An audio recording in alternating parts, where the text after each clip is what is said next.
దేవుడి వాక్యంలోకి వెళ్ళడానికి ముందు మనం ఎంత దగ్గరో చెప్తారన్నమాట.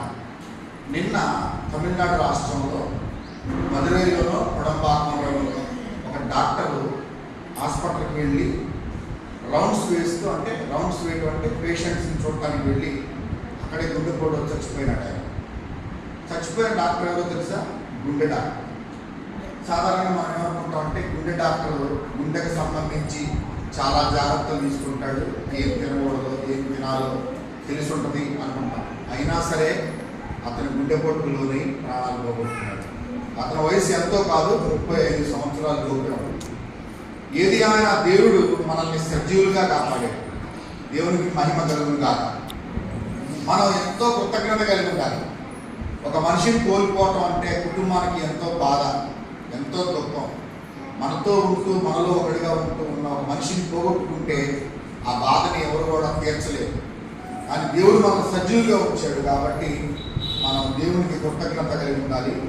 దేవుడు వాక్యం వినేటప్పుడు ఇది మనసులో పెట్టుకొని, ప్రభువా నన్ను నువ్వు బ్రతికించావు అంటే నువ్వు నాతో ఏదో మాట్లాడదాం అనుకుంటున్నావు, నాకు ఏదో చెబుదాం అనుకుంటున్నావు, నన్ను ఏదో హెచ్చరిద్దాం అనుకుంటున్నావు, నన్ను ఏదో ప్రోత్సహిద్దాం అనుకుంటున్నావు, అందుకే నన్ను బ్రతికించావు ప్రభువా అంటూ దేవుడి వాక్యాన్ని వినడానికి ప్రయత్నం చేద్దాం.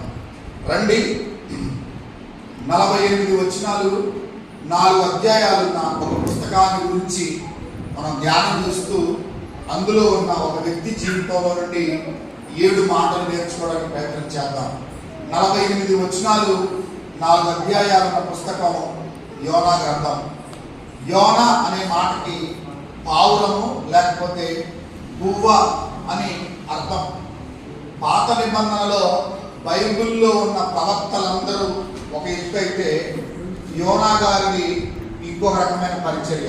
ఎలాగా అంటారా?